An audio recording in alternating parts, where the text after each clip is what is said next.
भगवान गिरिराज जी को उठाए हैं। इंद्र ने वर्षा किया और जब भगवान के द्वारा ब्रजवासियों का रक्षा हो गया, इंद्र आए और अपने ऐरावत हाथी कि सूंड से जल भर भर करके भगवान का अभिषेक करवाने लगे और गाय के दूध से, सुरभि नाम के गाय के दूध से भगवान का अभिषेक कराया। गाह विंदती इत गोविंद, जो गायों का रक्षण करते हो, जो इंद्रियों की वृद्धि करते हो, जो इंद्रियों को संसार से हटा करके भगवान में लगाते हो, उन्हीं का नाम है गोविंद। बोले गोविंद भगवान की जय। और इसके बाद भगवान ने इंद्र को कहा, इंद्र अपने स्वर्ग जाओ। इंद्र ने कहा, प्रभु अब तो मन में यही इच्छा है किसी ब्रज में रह जाए, लग रही आस करूं ब्रजवास तरहती गोवर्धन। अब इच्छा यही है इसी गोवर्धन में रह जाऊं। भगवान ने कहा, देखो जो कभी स्वर्ग में रहा हो उसे अचानक इस धूल कीचड़ की गलियों में रहने के लिए कहा जाए तो नहीं रह पाएगा। आप कभी वृंदावन जाइए तो लगेगा कि इसमें तो कुल धूल है, कीचड़ है, लेकिन जब आप अध्यात्म की दृष्टि से देखोगे तो वृंदावन की वृक्ष को कि मर्म न जाने कोई, जहाँ डाल डाल अरु पात पात पे राधा राधा होए। जहाँ डाल पे पत्ते पर हर जगह राधा राधा राधा होता है। और अयोध्या तो अयोध्या है, कभी वृंदावन जाकर के देखना, भक्ति का साक्षात दर्शन आपको वृंदावन में होगा। बोले सच्चिदानंद भगवान की जय। भगवान ने गिरिराज जी को स्थापित किया। ये गिरिराज हैं कौन? एक दिन राधा रानी ने कहा, कन्हैया हम तुमसे मिलते हैं, दुनिया को देख करके बुरा लगता है, एक काम करो, ऐसा कोई स्थान दे दो जहां हम तुमसे मिलें, हमारे चरित्र पर किसी प्रकार से कोई उंगली ना उठावे। भगवान ने कहा कि राधा मैं क्या करूं, आंख से आंसू गिर गया और वही आंसू द्रव उससे ठोस बन गया और वही सालमली द्वीप में द्रोणगिरी का पुत्र बना, उसी का नाम हुआ गोवर्धन। एक दिन अगस्त जी इनको लेकर के जाना चाह रहे थे। गोवर्धन जी ने कहा, हम जहां रुक जाएंगे वहां से कभी उठेंगे नहीं। फिर वही गोवर्धन आकर के मथुरा जिले में स्थापित हो गए और फिर उनको अगस्त जी चाहते रहे लेकिन काशी लेकर के नहीं जा पाए। आज वही गोवर्धन जी वृंदावन में विराजमान है। बोली सच्चिदानंद भगवान की जय।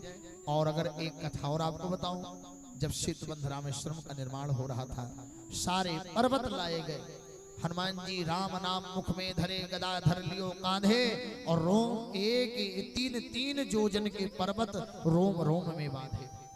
तीन तीन जोजन का पर्वत एक रोम में बांध करके हनुमान जी ला रहे थे। लेकिन जैसे गोवर्धन जी को उजाड़ा, गोवर्धन जी ने कहा, क्या यही संत का काम है, किसी को उजाड़ देना? हनुमान जी ने कहा, नहीं, लेकिन किसी जड़ को भगवान तक पहुंचा देना यह तो संत का काम है। गोवर्धन जी ने कहा, प्रभु लेकिन प्रभु तक आप मुझे मिलाएंगे? बोले संत का काम ही है जड़, कितना भी जड़ जीव हो उसको उठा करके गोविंद के चरण तक पहुंचा देना। गोविंद चेतन है और आदमी जड़ है, इसलिए हम तुम्हें चेतन तक पहुंचाना चाह रहे हैं। गोवर्धन जी गदगद हो गए। जैसे भगवान हनुमान जी गोवर्धन जी को लेके चले, आंख में आंसू भर गए। आज भगवान को देखूंगा, आज हुई हैं हमरो सुफले नयन, आज श्याम राम जी के दर्शन होइबे करी। गदगद होकर के जा रहे हैं और तब तक राम जी ने कहा, जो पर्वत जहां है वहीं रख दिए जाए। और जैसे गोवर्धन जी से कहा, अब आपको यहीं रहना पड़ेगा। बोले सरकार ना घर के रहे न घाट के रहे, घर से आपने हटा दिया, घाट पर आप पहुंचाए नहीं, अब तो हम बीच में त्रिशंकु की तरह लटक गए। हनुमान जी ने कहा, जिसे संत एक बार उठा लेना उसे भगवान स्वीकारते ही हैं, थोड़ा समय लगता है, आपको परमात्मा स्वीकारेंगे, चिंता मत करना। और इतना कह करके हनुमान जी रो करके भगवान से बोले, प्रभु अगर ऐसे ही आप सबको छोड़ते रहे तो कल कोई संतों पर भरोसा नहीं करेगा।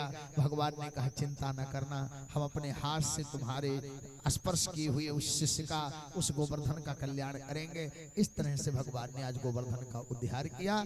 आइए एक बार मेरे साथ सभी लोग हाथ जोड़ करके गोवर्धन जी से प्रार्थना करिए। सभी लोग, कथा विश्राम हो चुका है, सभी लोग मेरे साथ बोलिएगा, हे कृष्ण गोविंद गोविंद नटवर नागर नटवर नागर गोवर्धनधारी गोवर्धनधारी हे माधव हे माधव हे केशव हे भक्तवत्सल, हम आपकी छत्र छाया में हैं, आपके चरण में हैं।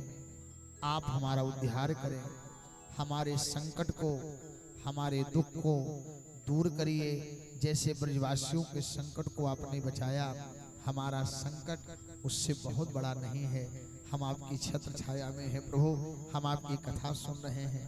अगर किसी भी प्रकार से हमें कोई दोष भी दिख जाए तो हमारे दोष को ना देख करके, कोई तनिक भी गुण दिख जाए उसी पर रीझ करके हमारे परिवार में कोई रोग ना हो, कोई शोक ना हो, कोई बाधा ना हो, कोई पीड़ा ना हो, सब स्वस्थ रहें, सुखी रहें, धनवान रहें, बलवान रहें, बुद्धिमान रहें। ऐसा कृपा करिएगा, ऐसा कृपा करिएगा। आपकी जय हो, जय हो, जय हो। बोली हे कृष्ण करुणा सिंधो दीन बंधो जगतपते गोपेश गोपिका कांत श्री राधा कांत नमोस्तुते। तप्त कांचन गौरांगी श्री राधे वृंदावनेश्वरी बृखभान सुते देवी प्रणमामि हरिप्रिये प्रणमामि हरिप्रिये प्रणमामि हरिप्रिये। इस तरह से आज की कथा को यहाँ पर विश्राम। अब भगवान की सुंदर सी झांकी आप सभी के